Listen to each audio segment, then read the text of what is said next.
Hello again, here I am. This is the second day of our stay at Hampi. In the previous video, I forgot to mention, along with hotels, there are many beautiful homestays and resorts around to stay, and the prices are affordable too. We booked a cab to go around Hampi, and this cab was arranged by the hotel staff. And the driver is nice, and as he is a local, he was able to guide us with history notes regarding each place before the visit. Also, he planned our 2 days in such a way that we did not miss visiting any place. Both the days we had our breakfast and dinner at the hotel place where we stayed. And coming to lunch, first day we had at Tree Line and the other day at Kali restaurant at Kamalapur. Both the places had decent vegetarian food with the Hampi local special banana flour curry. These restaurants are in the lane just opposite to the Hampi Museum, which we visited in the later part of the day. Also, you can find Hampi handicraft stores from where you can bring back little souvenirs. Be ready to bargain, and you can even opt to buy from local street vendors, so please look around. We are here now at the Anjaneyadri Hill in Hampi. It lies in the center of Anagondi area, Karnataka state. It is believed to be the birthplace of Hanuman, as the place around the Tungabhadra is referred to as Kishkinda, the place where Rama met Hanuman first time and the place where Vali Sugriva stayed, who helped in the journey of Lord Rama to travel to Lanka, place of King Ravana, which is now referred to as Sri Lanka, to bring back Sita.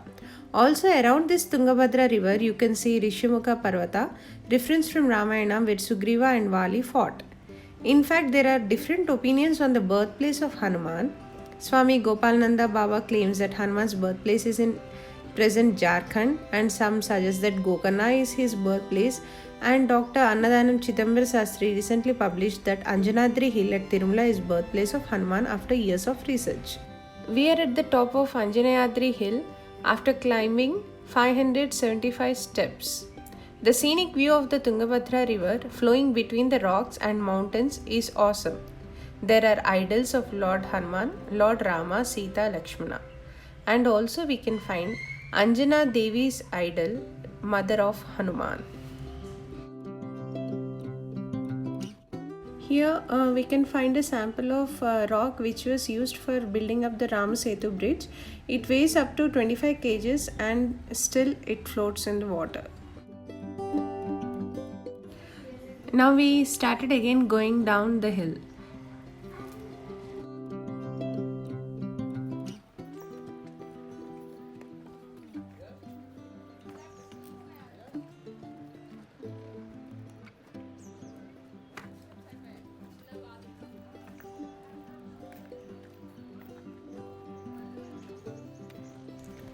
It took for us about 20 minutes to climb up and nearly around 10 to 15 minutes to go down.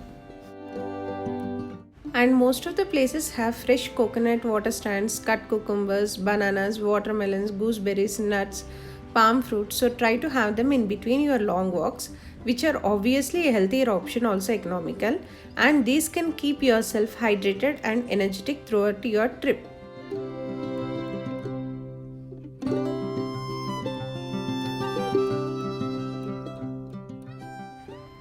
Now we are heading towards Pampa Sarovar.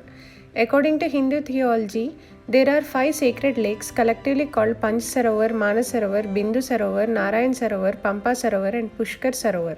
They are also mentioned in Srimad Bhagavat Purana. In Hindu scriptures, Pampa Sarovar is regarded as a place where Pampa, a form of Shiva's consort Parvati, performed penance to show her devotion to Shiva. It is also one of the Sarovars that finds a mention in the Hindu epic Ramayana as the place where Shabari, a devotee of Rama, waited for the arrival of Ram. You can find a lot of langus over here.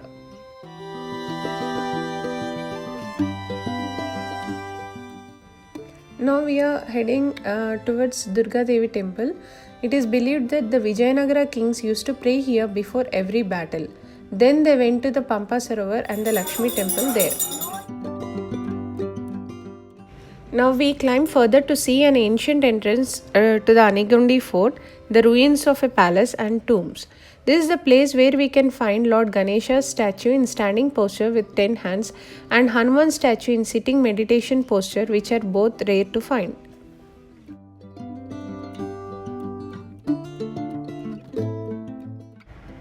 Vali ruled the kingdom of Kishkinda. His subjects were the Vanaras. Tara was his wife. A raging demon by the name of Mayavi came to the gates of the capital and challenged Vali to a fight. Vali accepted the challenge, but when he sailed forth, the demon fled in terror into a deep cave. Vali entered the cave in pursuit of the demon, telling Sugriva to wait outside. When Vali did not return, and upon hearing demonic shouts in the cave and seeing blood oozing from its mouth, Sugriva concluded that his brother had been killed. With a heavy heart, Sugriva rolled a boulder to seal the cave's opening, returned to Kishkinda, and assumed kingship over the Vanaras. This is the cave where the demon and Vali had fought. Vali, however, ultimately prevailed in his combat with the demon and returned home. Seeing Sugriva acting as king, he concluded that his brother had betrayed him. Though Sugriva humbly attempted to explain himself, Vali would not listen. As a result, Sugriva was ostracized from the kingdom. Vali forcibly took Sugriva's wife Ruma, and the brothers became bitter enemies. Sugriva then goes on to live on Rishimuka, as it is the only place on earth that Vali cannot tread on.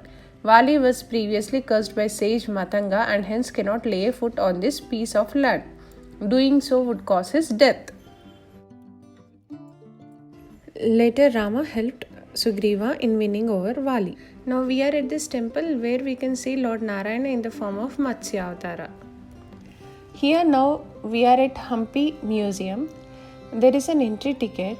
The entry ticket which we purchase over here is the common entry ticket for Vijaya Vittala Temple and Hampi Museum and Lotus Mahal too. So please remember to keep the tickets carefully, as this is the common ticket. This museum is in Kamalapur. The statues, ancient coins, swords and another artifacts are work seen. A miniature replica of the entire area has been created in the middle of the building.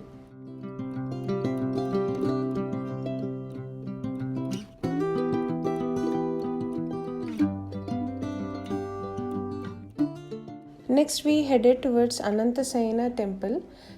It is built by King Krishna Deva Raya of the Vijayanagara Empire in memory of his deceased son. This temple is also built with great architecture and many sculptures around. The Garbhagriha itself is very high, and also the pedestal for the Lord is very long.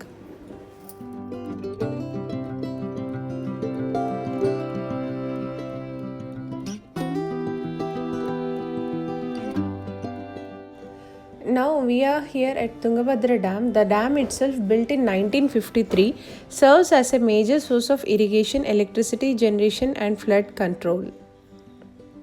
The dam is about 49.5 meters in height and has about 33 crest gates.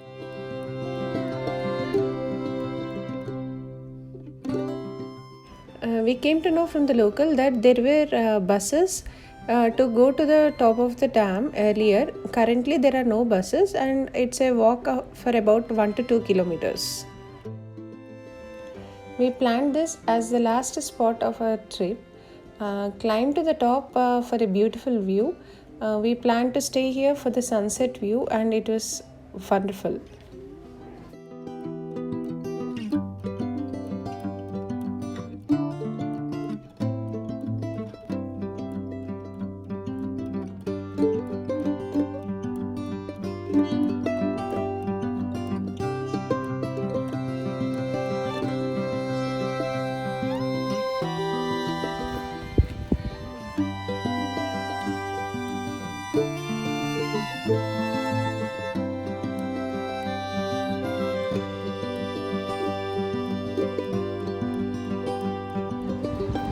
Last entry to the dam is 6 p.m.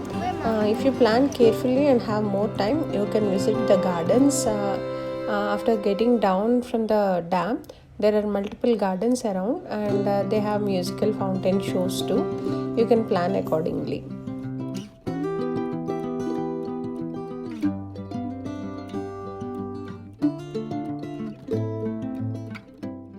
And now it's a wrap of our Hampi trip.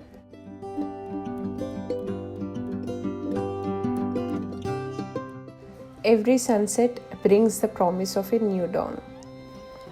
History prompts thoughts about different cultures to help us expand our lives and life view. Please stay safe, take care, bye bye.